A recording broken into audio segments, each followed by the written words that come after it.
السلام علیکم ویوز، میں ہوں نثار ستی اور آپ دیکھ رہے ہیں پاک دبئی ٹی وی۔ زنیرہ ماہم اور دیگر یوٹیوبرز نے انٹرویوز کیے دعا زارا اور ظہیر کے، جو کہ ان کے مطابق میاں بیوی ہیں۔ عدالت کا فیصلہ آنے کے بعد انہوں نے وکٹری کے نشان بنوا کر ان کی تصاویر لیں اور وہ سوشل میڈیا پر چلائی گئیں۔ اس کے علاوہ انٹرویوز ڈیفرنٹ یوٹیوبرز نے ان کے چلائے، جس میں سب سے جو سر فہرست ہے وہ زنیرہ ماہم کا، اور ایک ایسے کلچر کو پاکستان میں پروموٹ کرنے کی کوشش کی جو کہ ہماری اخلاقی اقدار، ہماری سوسائٹی اور ہمارے مذہب کے خلاف ہے۔ ناظرین، زنیرہ ماہم نے دعا زارا کو برائیڈل بنا کے اور اس کا اچھی طرح میک اپ کر کے تکیے پہ بٹھایا تاکہ اس کی ہائٹ تھوڑی سی بڑی لگے، اور پھر اس کا انٹرویو کنڈکٹ کیا۔ اور اس سارے انٹرویو میں جو دیکھا گیا کہ وہ ظہیر، جو کہ ان کے مطابق دعا زارا کا ہسبینڈ ہے، وہ تقریباً اس طرح فیل ہوا کہ وہ گونگا ہے، اور ساری باتیں دعا زارا جو کہ ایک معصوم بچی ہے، اس کے والدین کا کلیم ہے کہ وہ 14 سال کی ہے، جبکہ جو میڈیکل رپورٹ جس کی بیس پہ عدالت نے فیصلہ دیا تھا اس کے مطابق وہ 17 سال کی ہے، لیکن وہ اگر فزیکل جو اپیئرنس ہے اس کے مطابق وہ 14-15 سال سے بڑی نہیں لگتی۔ اور اس کے بعد زنیرہ ماہم نے ظہیر کی والدہ کا بڑی تعریف کی۔ اس نے کہا کہ وہ پیزا منگوا کے دیتی ہیں، اور دعا زارا کو پیزا کھانے کی عادت ہے، اور جبکہ ایک ٹی وی انٹرویو میں بعد میں زنیرہ ماہم نے ایک کمنٹ میں یہ کہا تھا کہ دعا زارا صحیح کہتی ہے کہ اس کی ماں ڈرامے باز ہے۔ تو یہ کھلا تضاد ہے کہ ایک ماں جو اپنی بچی کو، آپ کو پتہ ہے کہ پاکستان میں پیزا افورڈ کرنا کتنا مشکل کام ہے، کہ جو بچی صرف پیزا کھاتی ہے، اور اس کے ساتھ کیا ظلم اور زیادتی کی ہیں اس کے والدین، جس کے بدلے اس کے ماں باپ کو ڈرامے باز کہا جا رہا ہے، ان کی تذلیل کی جا رہی ہے۔ ماں باپ کے علاوہ کسی رشتے میں وفا نہیں ہے۔ اسی طرح اللہ پاک نے جب اپنے پیار کا اظہار کیا تو اللہ پاک فرماتا ہے کہ میں اپنے بندے سے 70 ماؤں سے زیادہ پیار کرتا ہوں۔ تو یہ نیچرلی محبت ہے ماں باپ کی، کہ وہ پوری زندگی اپنی اولاد کے لیے سوچتے ہیں، ان کے لیے قربانیاں دیتے ہیں تاکہ ان کی اولاد پاؤں پہ کھڑی ہو اور کسی کی محتاج نہ ہو۔ اور میرا سوال یہ ہے کہ جب دعا زارا 14 سے 15 سال کی ایج میں اس نے اگر یہ ڈیسائیڈ کیا، اگر فرض کریں کہ آپ مان لیں کہ اس نے یہ ڈیسائیڈ کیا کہ وہ اپنی زندگی اپنی مرضی سے گزارے گی اور وہ ظہیر کے ساتھ رہے گی اس طرح، تو وہ جو ایجوکیشن جو ابھی اسٹوڈنٹ تھی وہ اس کی آگے تعلیم کا کیا ہوگا؟ یہ ہے کہ ظہیر اور اس کے والدین دعا زارا کی ایجوکیشن کو کنٹینیو کریں گے؟ بالکل نہیں۔ اور یہ اگر فیملی، اور آپ اس بات سے اندازہ لگا لیں کہ اگر ظہیر کے فیملی اچھی ہوتی تو وہ جب دعا زارا جو اس کا کلیم ہے کہ وہ اکیلی آئی ہے، اس میں بھی تضاد ہے کہ وہ اتنا کراچی سے لاہور اتنا سکتی ہے،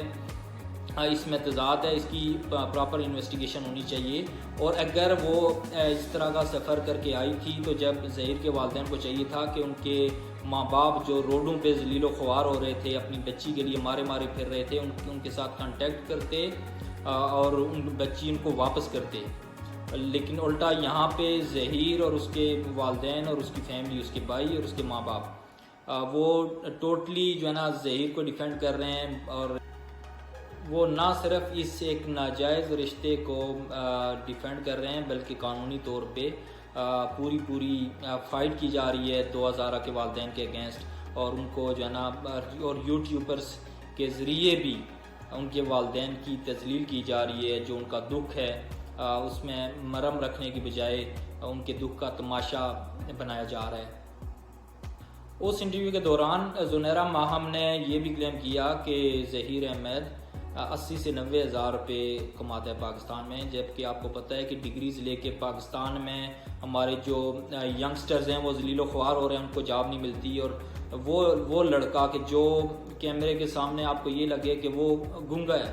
وہ بات ہی نہیں کر سکتا، تو وہ 80 سے 90 ہزار روپے کیسے ارننگ کر رہے ہیں؟ کبھی یہ کہا جا رہا ہے کہ وہ فری لانسر ہے، جبکہ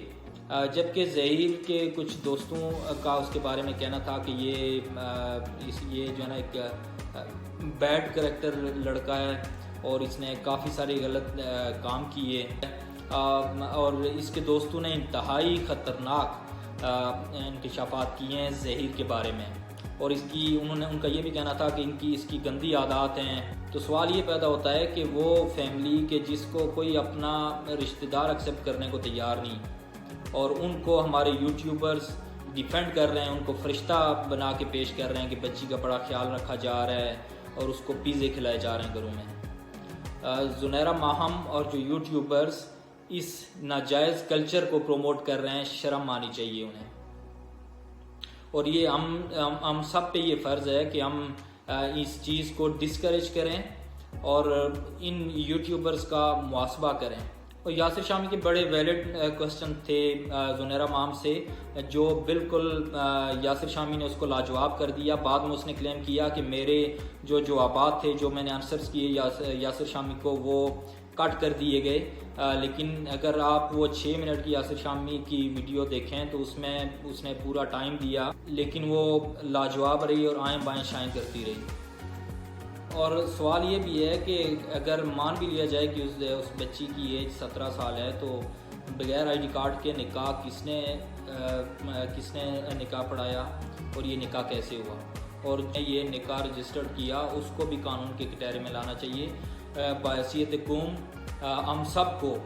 دعا زارہ کے والدین جو کہ مظلوم ہیں ان کے ساتھ کھڑا ہونا چاہیے، نہ صرف ان کی بچی کے لیے بلکہ ہماری آگے آنے والی نسلوں کے لیے، ہماری اخلاقی اقدار کے لیے، ہماری سوسائٹی کے لیے جو ایک غلط کلچر پروموٹ کیا جا رہا ہے۔ آج دعا زارہ کے والدین اس چیز کو فیس کر رہے ہیں